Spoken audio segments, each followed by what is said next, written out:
the two anthems, the national anthem and the East African anthem, and it will be led by our wonderful. So let us go for the anthems.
Remain standing. Allow me to invite Yvette Alice Adhiambo and Razia Mohammed to lead us in a word of prayer. Please come.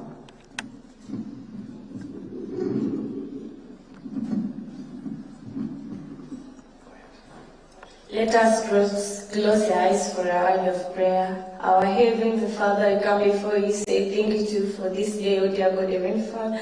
There's no one like you, O dear God, Heavenly Father. Guide our parents, our teachers, and our guidance, O dear God, Heavenly Father. Even guide our president, O dear God, Heavenly Father. Give him wisdom and justice to lead our nation well, O dear God, Heavenly Father. There's no one like you, O dear God, Heavenly Father.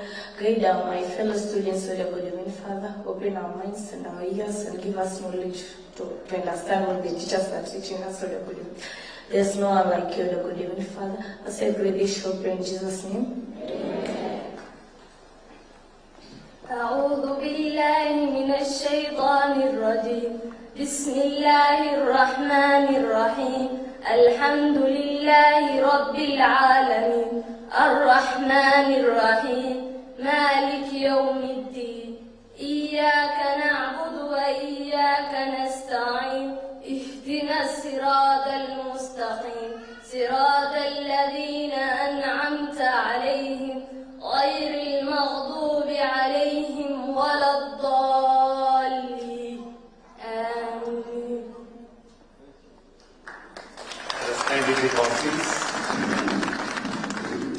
Your Excellency Dr. William Samoei Ruto, President of the Republic of Kenya and Commander-in-Chief of the Kenya Defence Forces, members of Parliament present, the board chair for the school, principal, teachers, students, and all invited guests. Your Excellency, sir, with your permission, just to begin us for the speech session, allow me to invite Reverend Caroline Minor, who is the sponsor of the school, to speak on behalf of the school. Students, why don't we welcome her with a warm clap to begin our speech.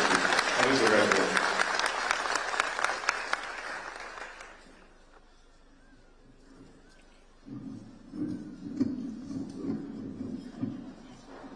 Thank you, Your Excellency, our President, our MP, our Bwana Jarango, and all the guests today. Good morning. Mr. President, we are so excited, we are so happy, and we are so humbled for your consideration after visiting with us on the 13th of March. You have extended an invitation to your table, and we are delighted this morning that we have enjoyed a wonderful breakfast from your table. We feel indebted, and we want to say welcome again to PCEA, Gum Forest, Girls Boarding Secondary School. And we are here this morning to take this opportunity that you have so graciously granted unto us to come and express our gratitude for your consideration, for your generosity, and for all that you have provided for us.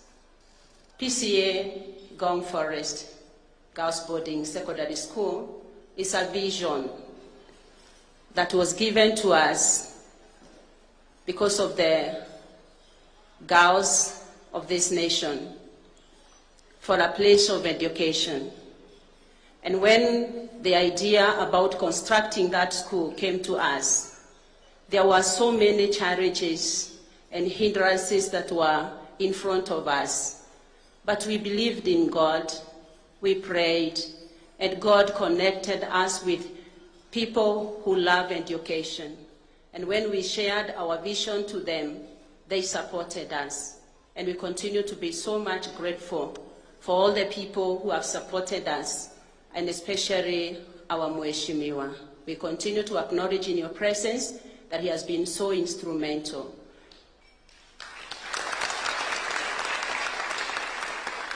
Our President, we also want to acknowledge the Kenya Forest Service for being so gracious when we went to them and mentioned that we want to extend the well of education because there was already an existing primary school, and we requested that they allow us to construct a modern facility that would accommodate girls for a boarding facility. They graciously accepted and accorded us that permission and all the certification that was required.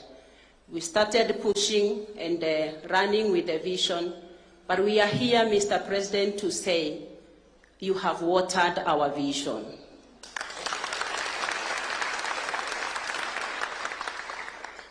We acknowledge the foundation, Booth Foundation, through the Presbyterian Church of East Africa, where I serve as a clergy in charge of Waithaka Parish, NOB, through the support of Mr. Stuart Ross, whom we have his apology and greetings to you, Mr. President.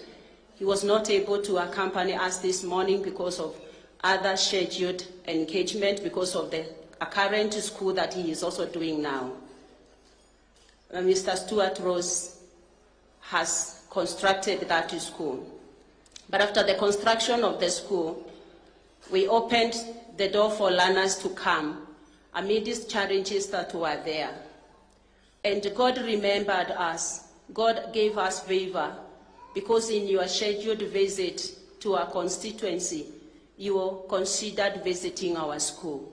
And it is from your coming, things changed. Things are no longer the same, Mr. President. Things have changed.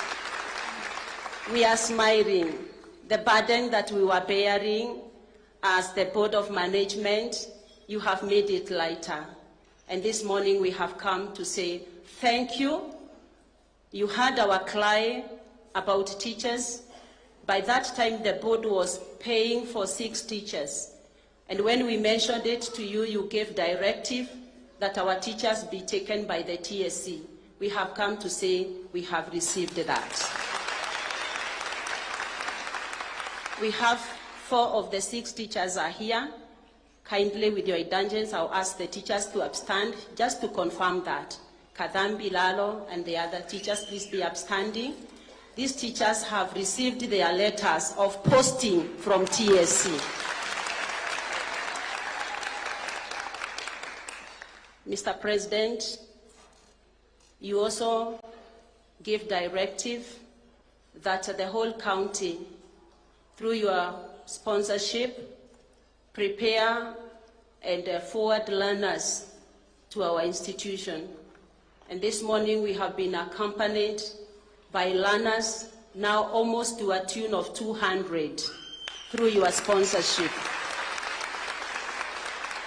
We have continued to receive the learners even as late as 10 p.m. in the night. Parents were still streaming from Nyanza, from Kitui, from Embu, and from all other places.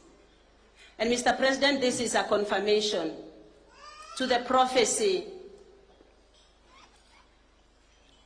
This is a confirmation to the prophecy, the word that God gave to us when we were starting that school, that it is an old well of education that required to be healed afresh so that it can bring fresh water, and learners and people from far can come and fetch the water of education from that well.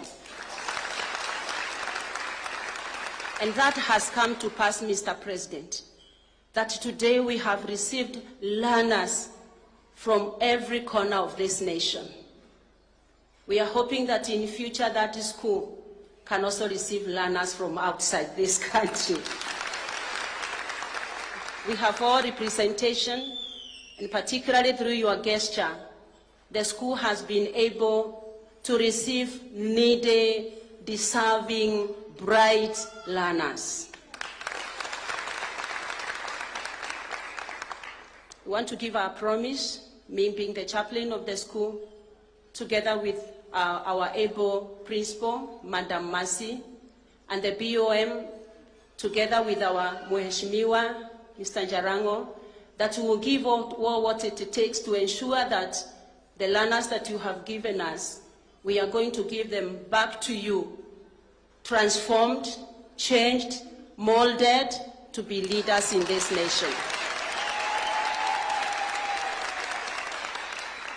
Mr. President, once fail us, but the joy in our hearts, I wish we could express it in a dance. There are things in Africa, sometimes they are only expressed in motion, in dancing.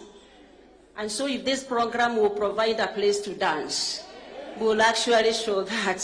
So we are very grateful, Mr. President. You have refreshed that well of education. It is now at a position and with a capacity that it can be able to serve its purpose. You also promised to give us support in the operational cost, and we are here to say, Mr. President, that you are a man of keeping your word. The things that you promised us, we are here, and you want to tell the world, the people who are hearing us, that Mr. President has actually honored all the things that he promised us. We have been called by the people from the Ministry of Transport, the road. They have been calling us, following up on the construction of the road, and therefore we are very grateful, Mr. President. Ourselves, these girls, their parents, and especially because you have touched very needy homes, very needy homes. Our prayer is, as they give thanks to God, as they give thanks to God for enabling them to access that facility where they can have dignified learning, and my prayer is that may the Almighty God continue to increase in you His blessings and His favor. We love you, our President. A hearty round of applause for Reverend. Thank you. Thank you very much. She has well spoken. Your Excellency, the students are very grateful and they would have all liked to say something. But for the purpose of saving on time, allow me to invite the school president. She is known as Alicia Allen, to come and just give a vote of thanks on behalf of the students. Why don't we welcome her with a clap? Alicia.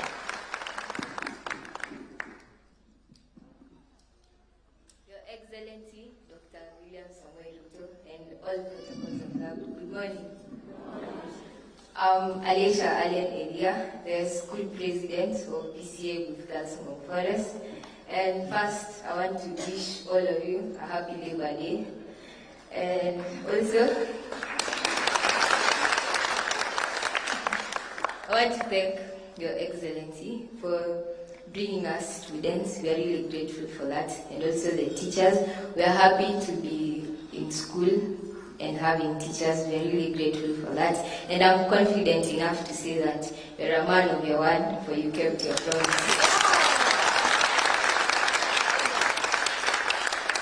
Thank you very much.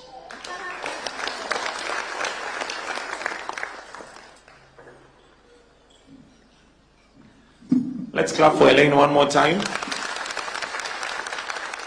I wish I was that confident when I was 15 years old. So well done.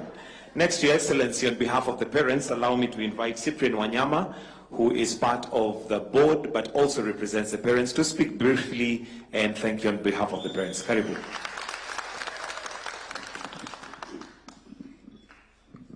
Your Excellency, Honorable William Samoei Ruto, our Member of Parliament and other members of Parliament present, our students who are our guests today, and our host, Mr. President, our parents and all stakeholders present. Good morning. Bwana Yesu asifiwe. Asifiwe tena.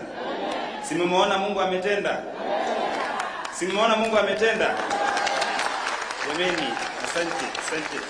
So, Mr. President, we want to thank you on behalf of our parents for this wonderful juncture and for ensuring that the most needy members of our society have benefited immensely from your generosity, because most of the parents, when they were being told they are coming to booth, MPA can remember some were like they are somewhere in an aeroplane. You know, they didn't believe they are coming to carry. So, on behalf of the parents, we are very grateful, and we wish you well in delivering other activities to the country, and we pray that our girls will make you proud and will make the entire society proud. Asante sana na Mwenyezi Mungu awabariki. Thank you very much, Your Excellency. Next, I would like to invite Mr. Paul Kibet, Director Education, who will speak on behalf of the ministry. Tumpigie makofi akija. Karibu sana.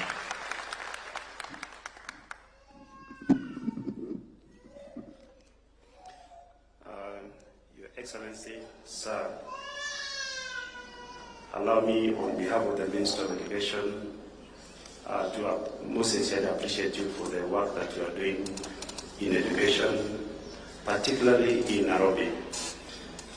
Many people may not know that Nairobi, being the capital city with over 4 million people, has only less than 120 public secondary schools. Sir, during Form 1 selection, we usually face a crisis. We have about 80,000 learners exiting class 8. But capacity of our schools within Nairobi to absorb all this is not there. Our schools in Nairobi can only take about 29,000. Therefore, that means is that we take very many of our learners out of Nairobi, and that increases the cost of education. So an additional one school means a lot to us as a ministry, and therefore I want to thank the Booth Foundation and Mheshimiwa Jalango for spearheading the establishment of an extra one school in the city. Sir, we have a school that will take 600 learners. Currently, we will have about 320 learners in Form 2, and progressively the school will grow to the 600 capacity. You commissioned the school on 13th of March, and you saw how excellent the work that has been done in that place.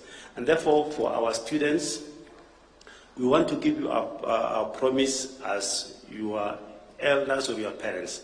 Please honor the president by doing good. Let the school shine. In the next 4 years, we would like everybody to say we would like to be at PCEA Booth Girls at Ngong Road. So I want to encourage, challenge the parents, students, please go and work hard. So on behalf of the ministry, Your Excellency, we give our commitment to closely work with the school management to ensure that the promise, the watering that you have done to establish that, the sponsorship that you have given to the needy students will not go to waste.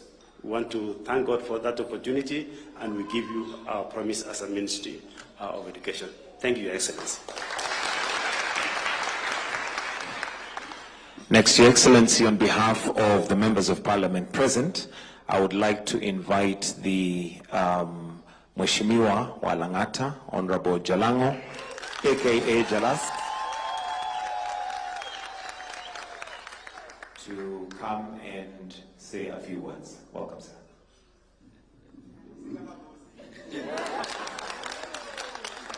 Thank you so much, Your Excellency, the President. Today is a very beautiful day. A day that you've walked with us from the first day until this moment that these beautiful students and parents are here with us.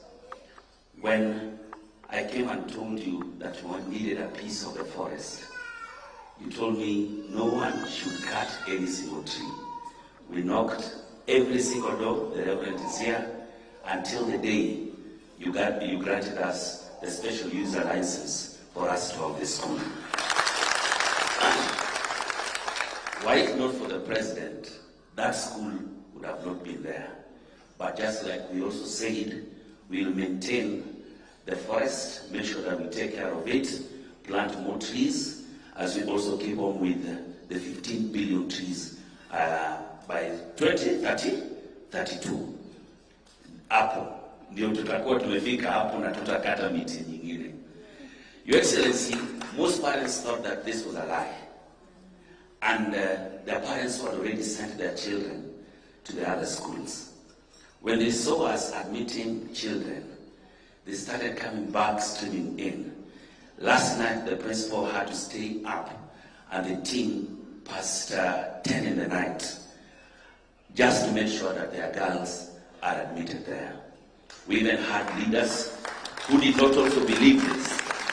And by yesterday, that's when they were also confirming and bringing students from their constituencies.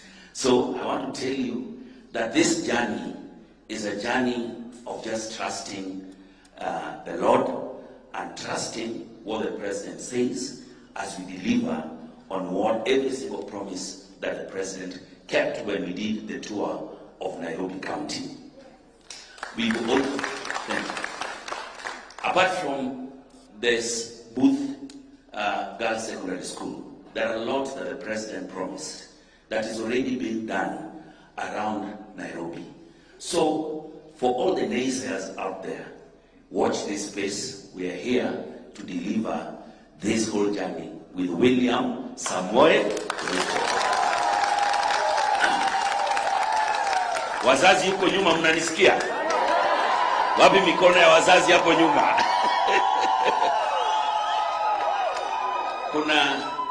Kuna wazazi ukiangalia wajalala. Walikuwa wanalala, wakiamuka, wakijiuliza watafika State House saa. Tulikubaliana tutakutana Uhuru Park ndio tukuje pamoja. Nikaanza kupigiwa simu na watu wa Uhuru Park wakiniambia saa 10 asubuhi wazazi wako hapa. Kwa sababu most of them never believed that one day you can open your doors for them to be here. And they are happy, and these parents pray for you, their children pray for you, and watatembea na wewe mpaka dakika ya mwisho. Ama ni aje? Wanafunzi hai. How many of you want to go back to the schools that they were? Wamekataa wote, hakuna mtu anataka kutoka huko kwa sababu you know you've touched the homes of very needy, deserving parents. Wow. We walked with you in Nairobi, and you saw the lives some of our parents live and the places we live. Some of these girls have never been in such facilities, but it's because of you that today we are here to say thank you. I also want to take this opportunity to let our members of parliament who are here to also join me on stage and just say a word or two before we let the president finish. Can you please stand?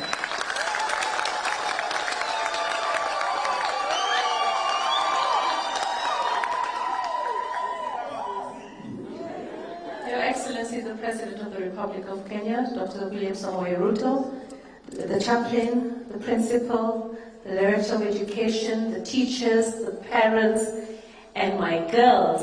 Good morning. Isn't God good? I want to say something. Our president was not selected. He was elected. Our president has the favor of God, and he is chosen to lead this country. And when he toured Nairobi, he made many promises. But the promise that he decided to deliver first was for the girl child. And I am so proud of him for delivering that promise. Our girls, you have got favor through our Excellency. What you can do is study very, very hard. Make your parents become proud. Make your country benefit from your education. All right? The standards in the school that you are the standards that His Excellency wants for every girl child in this country. And we have to continuously pray for him, because you know, when someone has favor, there will always be opposition. But I'm guided in knowing that Jesus had only 12 disciples, and we've got over 6 billion Christians in the world. Your Excellency, these are your disciples. They will go out there. By the time we get into elections, there will be voters. And they will make sure that you get a second term to continue serving this country. Thank you. God bless you.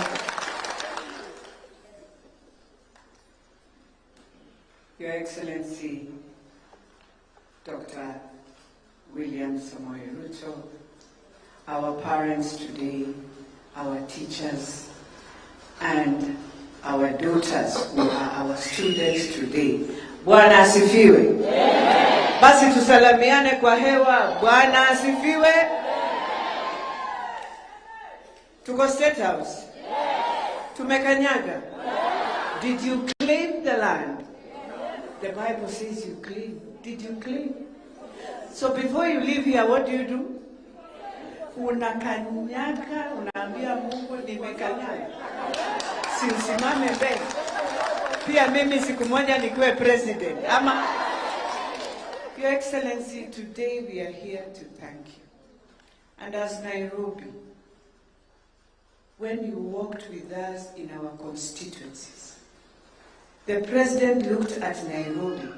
And you know, it is the first time a head of state to walk into Nairobi, to get into Kawangware ndani, Mathare ndani, Ruaraka ndani, no any other head of state has done that. And he realized the life we live in is not the life that God would wish us to live in. And so even as we stand here today, parents, the president would wish, and all of us, that affordable housing, that SHA that everyone talks about it in different ways, that it will help you one day, especially you as a parent of Nairobi. And that Nairobi River that you see today, I'll tell you, Your Excellency, I know we have girls here who have lived Siwa, Mulango. Sijui nini, garbage. But today they walk into Karen and realize the environment, that life outside there is what life they would wish to see in Mathare, in Kibra, in all these places. So for us today here, we are telling God in heaven that you see, if someone holds you, gets you out of that situation you are in, Even if you don't like, the only thing you can do is pray for that person. Kwa hivyo wazazi, yetu ni kupiga magoti kuombea Kenya, kuombea Mheshimiwa Rais aongoze hii nchi. And let me tell you, God knew why he gave us Dr. William Samoei Ruto. Because if there was another president here, na hii Kenya yetu ngumu hivi, angekuwa shakimbia hii State House. Angekuwa shapotea, sababu hapa sisi wa Kenya si tuko wagumu, si tuna roho ngumu, si yani tuna judge kujudge, but God in heaven judges and knows each one of us. And therefore, Your Excellency, us is to pray that God will give you that resilience to continue understanding Kenya, to hold this steering. In 2027, He's a God in heaven. Atakuonekania. God bless. Your Excellency, the President, wanafunzi wote, good morning. Good morning.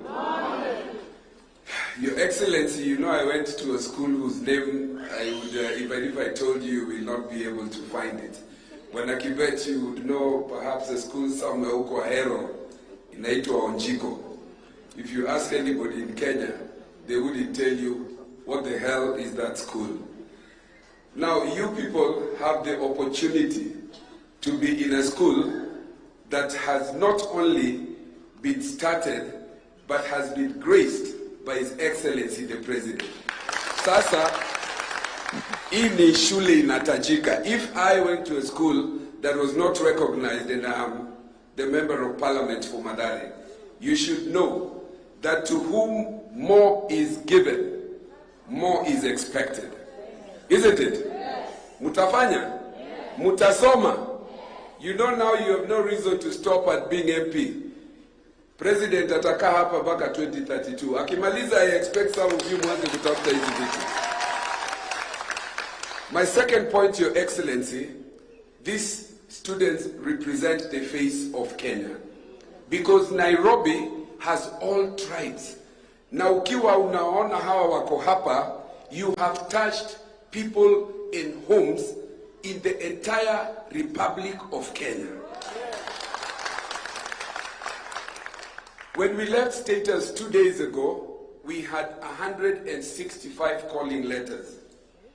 Your Excellency, by yesterday at 6 p.m., when I was on phone and Madam Principal, asante for having the backbone to take the pressure. Your Excellency, I was cancelling this meeting on your behalf. Because 220, she told me she had a list of 220 and I didn't know how I was going to come back to the President. But this is because when the parents realized the opportunity that was being opened for them, everybody wanted to come to this school. My last point, which I told you parents, habari yenu parents muko? Sasa niwasikie na niliwaambia wale wangu huko wa Mathare, mukisema ile wimbo nasikianga huko sijui ati Ruto. Ruto anaenda wapi? Full stop ni 2030? 2030? Niliwaambia mambo ya mwisho. Ule ameamuka kwa nyumba ya mama yako asubuhi, huyo ndio baba ya? Niliwaambia juzi. Nani aliamuka kwenyu asubuhi ile siku mulikuwa shule? Anaitwa nani? Anaitwa William Samoei Ruto. Huyu ndio baba yenu. God bless you. Thank you so much. And Your Excellency, I just want to confirm here that all the girls have school uniform. Kila mtu ako nayo, si ndio?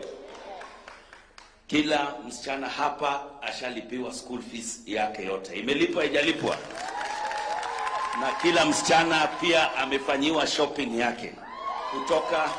Kutoka mattress, bed sheets, hadi kulikuwa na wenye walikuwa nataka golden bells, kuna wenye wanataka kamusi, yote tayari imelipwa.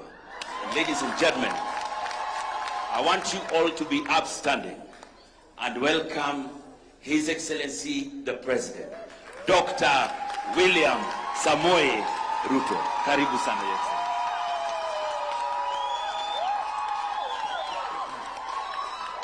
Asanteni sana. Tafadhali mnaweza keti chini. Thank you very much. Thank you very much. Asanteni sana. Waheshimiwa wabunge wetu, viongozi wa mji wa Nairobi, Madam Principal, wazazi wote, Madam President wa wanafunzi hawa, pamoja na wazazi, hamjambo? Hamjambo tena? Bwana Yesu asifiwe. God is good all the time. And all the time. God is good and that is his power. Kwanza, mimi nataka nichukue nafasi hii niwakaribishe katika makao haya ya Rais wa Kenya. Karibuni sana. Na karibuni tena, Mungu akipenda, wakati mwingine mkipata nafasi, karibuni tena.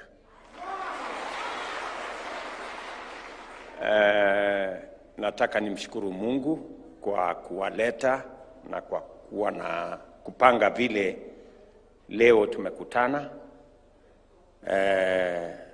Sio jambo la kawaida, lakini kwa sababu Mungu alivyopanga kwa ajili ya watoto wetu hawa wasichana, mimi nimefurahi sana kwamba leo tumekutana ili watoto hawa wasichana wetu waweze kwenda katika shule ya PCEA Ngong Road hapa waweze kusoma. Mnaelewa ya kwamba elimu ndio inaleta usawa kwa Wakenya wote. Na wakati nilitembea na hawa viongozi wa Nairobi, and I took a lot of time, and for a whole week I woke up here in the morning and came back in the evening after visiting as many places in Nairobi as possible. And I already had statistics on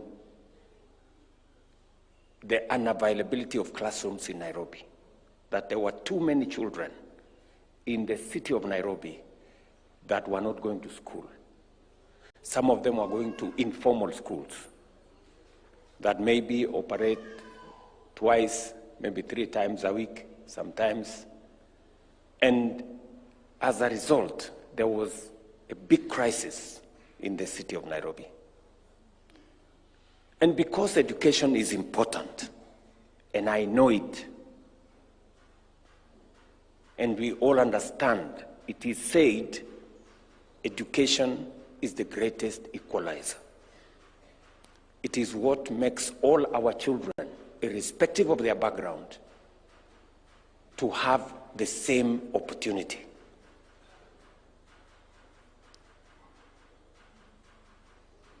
Elimu ndio inatuletea usawa kati ya mtoto wa tajiri na mtoto wa maskini.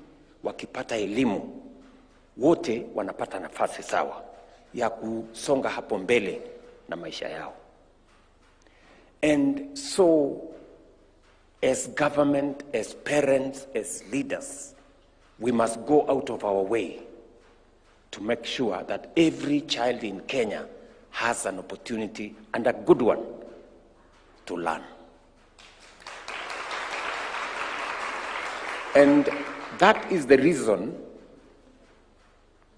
my first assignment as president was to straighten matters education in Kenya.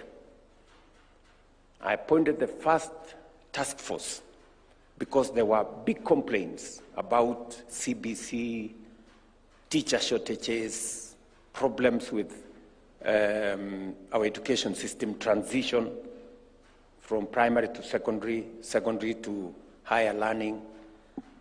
And they took time, almost 8 months, to figure out. Many people, stakeholders, professors, education managers, many people joined in. Churches, religious organizations of different types.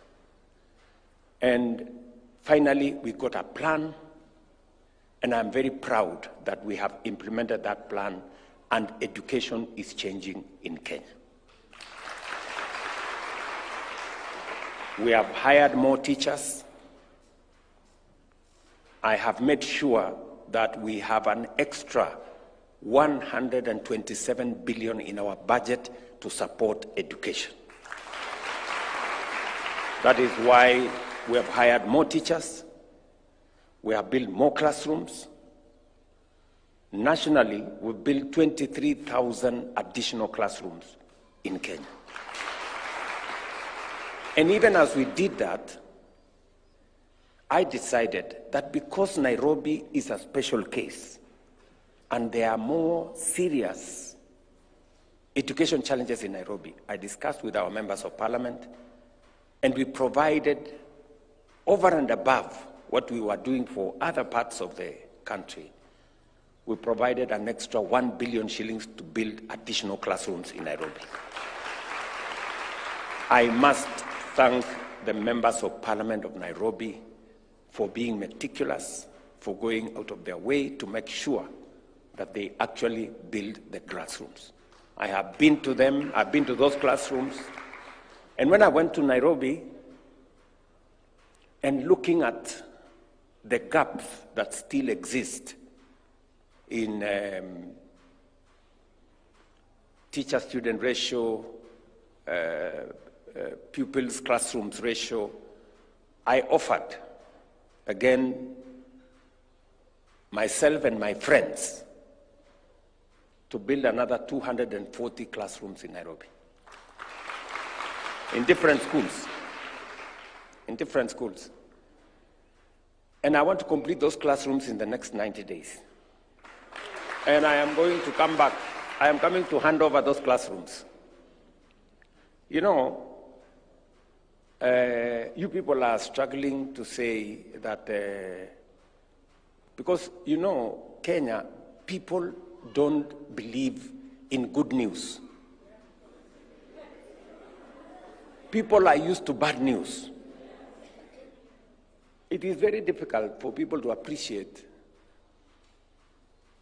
success, but somehow people celebrate failure. You know, if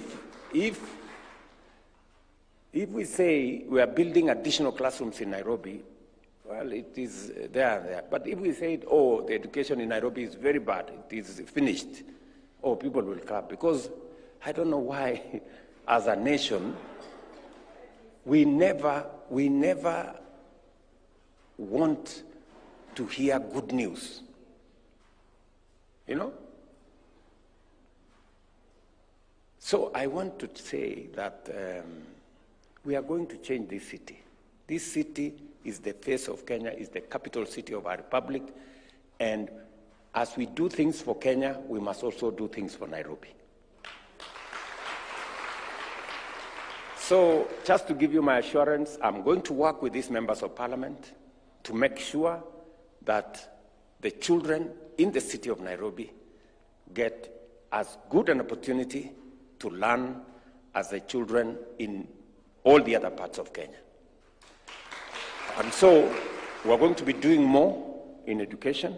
We're going to be doing more in increasing the number of classrooms. We're going to be doing more in hiring teachers until we give a fair chance to every child in Kenya to be their best, irrespective of the financial status of their parents. So, on this particular occasion, we went to open the school at Ngong Road. I remember Jalango had come to me earlier to ask for permission for us to build the school in the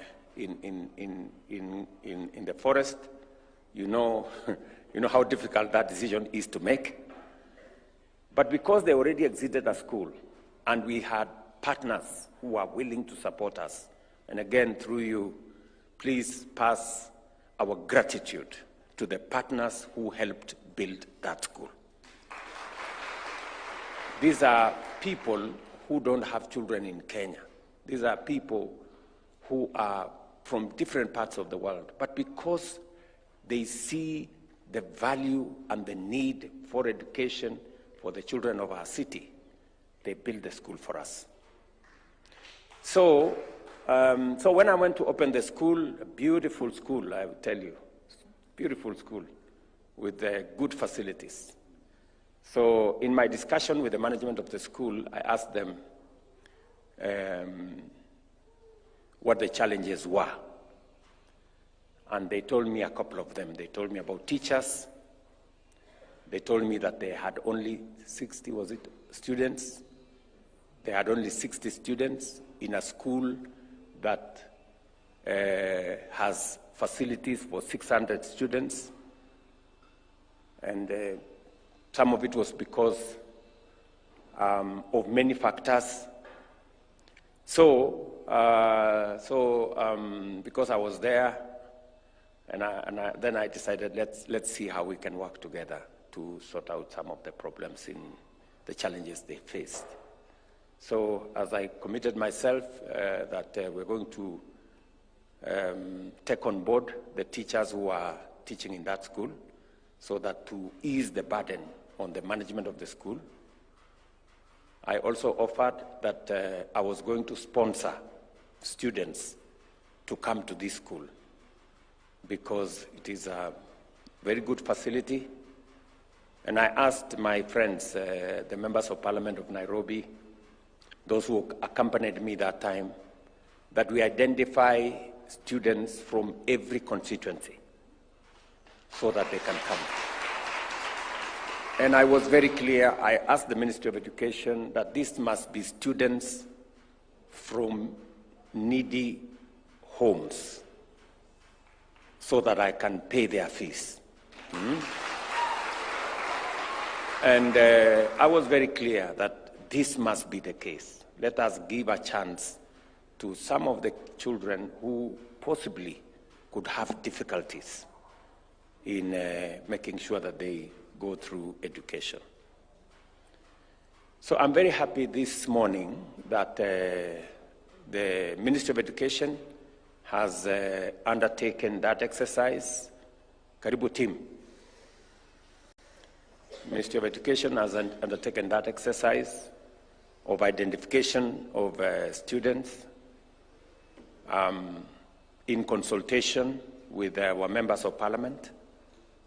Now we have, initially, we had 165, but even the members of Parliament who did not want to come with me to Nairobi and who did not believe in my cause, somehow they have brought children from their constituencies.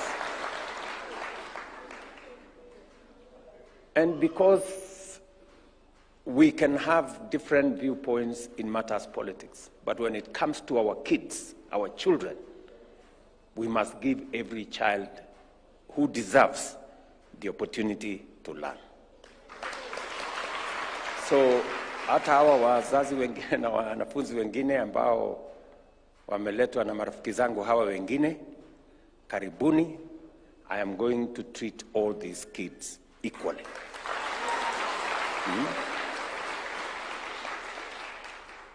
So, kwa sababu nilikuwa nimesema from needy backgrounds, nikasema okay, sasa hawa watoto nitawapanga vizuri. Wakuwe na uniform, wakuwe na maneno hiyo yote, vitu hiyo ingine, na pia tuwalipie karo. So, to the parents, I know many of you have children, mko na watoto wengine. Sasa hawa wasichana ambao wamefika hapa, for the next 4 years, they will be my children. Yeah, asante. Asante sana. So sasa hii kuwasomesha, mimi nitawasomesha. So nitawasomesha. Asanteni sana. Kwa sababu nataka kuanza hii safari yao from now, next year, the year after, mpaka wamalize form 4, mimi nitashughulika na mambo yao.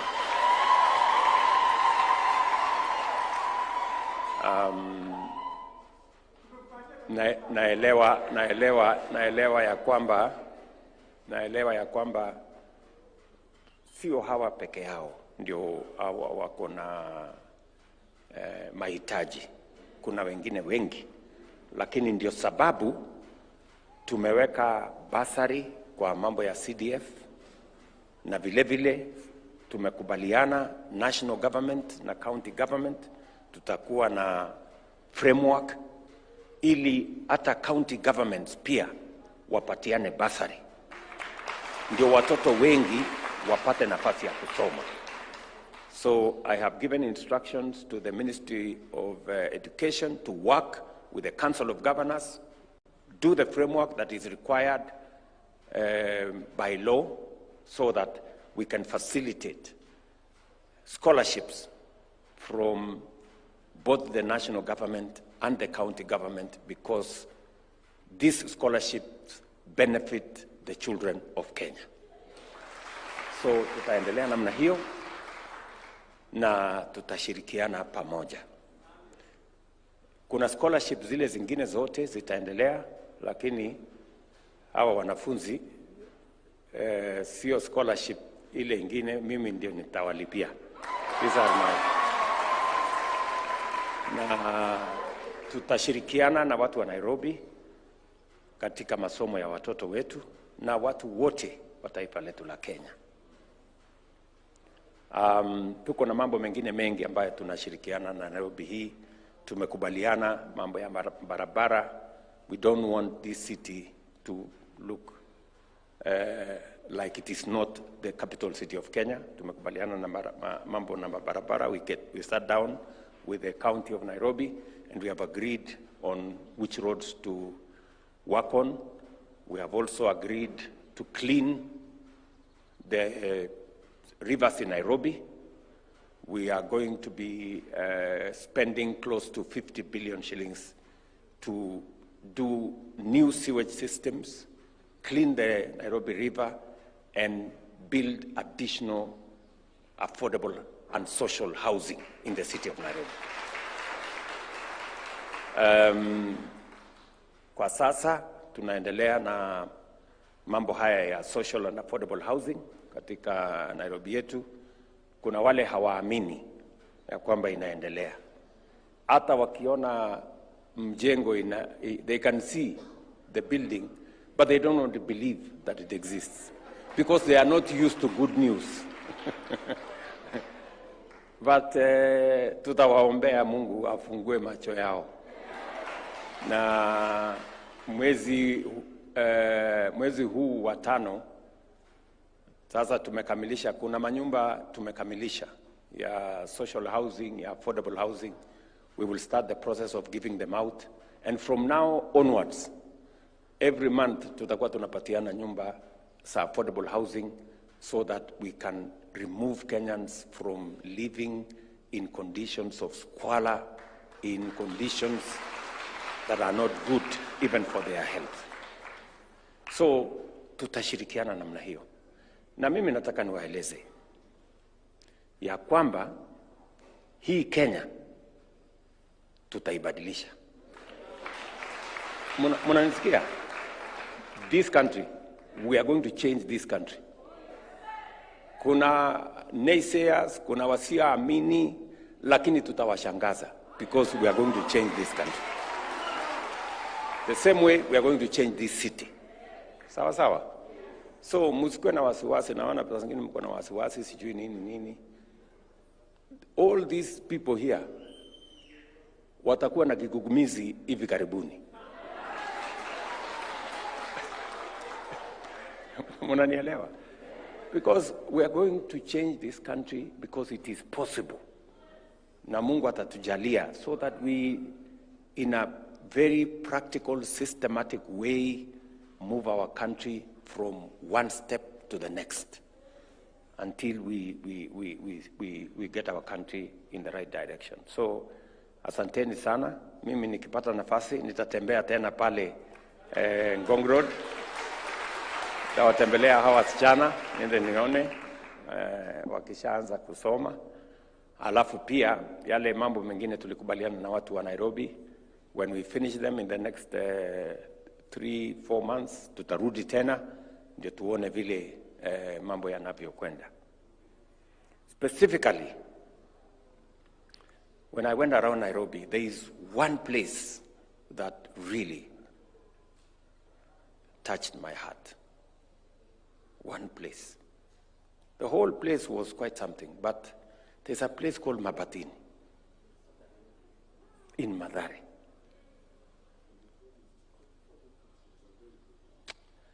Hapo Mabatini, sikulala. That day, I did not sleep. Naambiwa kuna wazazi hapa kutoka Mabatini. Oh, those people there. So, hiyo mahali yenu hapo, nitawajengea shule. Nitawajengea shule. I have already committed that I will build 24 classrooms to begin with. Alafu nitaona. Because what I saw there is not good. And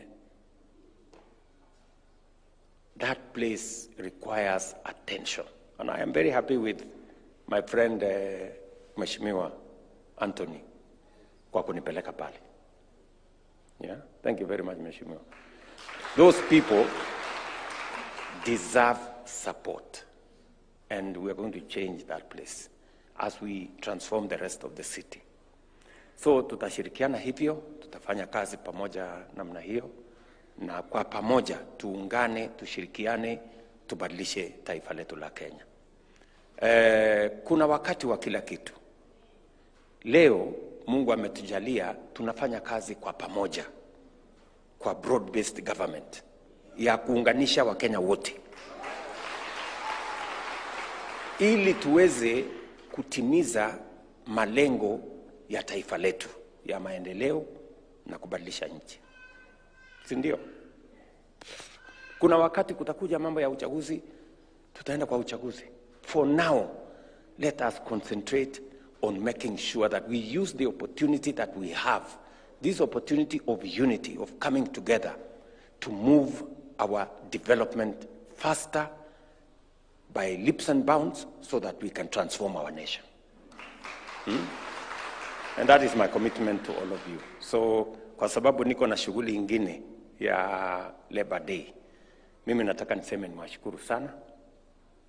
Pongezi wasichana wangu kwa kupata hii nafasi ya kusoma pale Ngong Girls.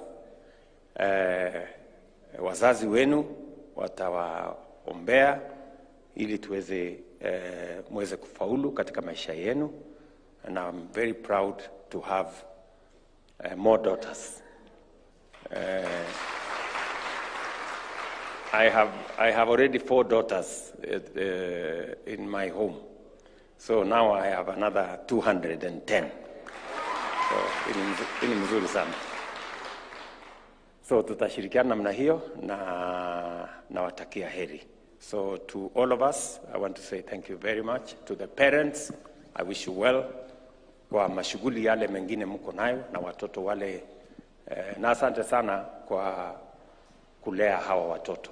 Na pia nyinyi kuwasaidia ndio wapate nafasi hii waweze kusoma katika Ngong Road Girls hapa Nairobi. Asante sana Chalango. Asante sana Jalango. Huyu Jalango hakuwa mchoyo, kwa sababu angesema anataka watoto wa Lang'ata peke yao waende pale. Lakini he opened doors. When I talked to him, nikamwambia Mheshimiwa, let us open the doors for this school to the whole of Nairobi. He agreed. So, nasema pongezi. That is what leadership is, having a big heart and being able to accommodate more people. So, we should be able to proceed in that manner together.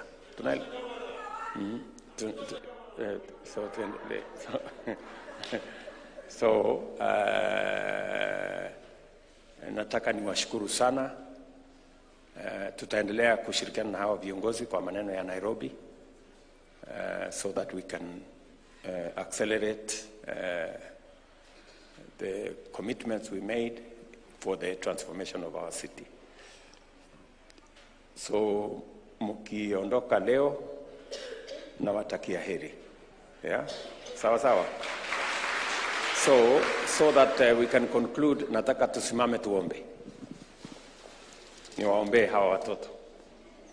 So tufunge macho tuombe. Our Heavenly Father, we want to thank you for this meeting. Thank you for bringing these girls and their parents to State House. Father, we want to thank you for the opportunity that these girls have to learn in Ngong Road Girls. We commit these children, our daughters, to your good hands as they go to Ngong Road. We pray over their lives that, God, you will protect them, that you will keep them safe and give them the opportunity to learn. Assist their parents, assist their teachers so that they can give them the guidance necessary. We pray over their lives that, Heavenly Father, you will grant them success, that as they learn, you will open their minds so that they can acquire knowledge, and Heavenly Father, you can make them successful. We pray over the children of Kenya, in our schools, in our colleges, in our universities. We know, Heavenly Father, that they go through challenges, different challenges. We pray for their protection against drugs, substance abuse, and bad influence. We pray for our children because this is the future of our nation. Pray for our education and all the people involved in teaching, in managing our education sector. Help us, Heavenly Father, that we can do justice to our children, that we can do the best for them. We pray over the resources of the Republic of Kenya, that you will grant us prosperity and give us the wherewithal to serve the people of our nation. I pray for leaders so that they too can make their contribution in the service of our nation. We commit the management of Ngong Road Girls to your good hands, the principal, the teachers, the sponsors, that you shall grant them the grace to teach these children and to assist them in learning and provide the environment for these girls to succeed. We pray over Kenya, that, Heavenly Father, you will protect our nation, you will give us peace, you will give us stability, and all the plans that we have laid out, that, Heavenly Father, you will grant us the favor for these plans to succeed, for the prosperity and the transformation of our nation. In Jesus' name we pray. Amen. Thank you very much.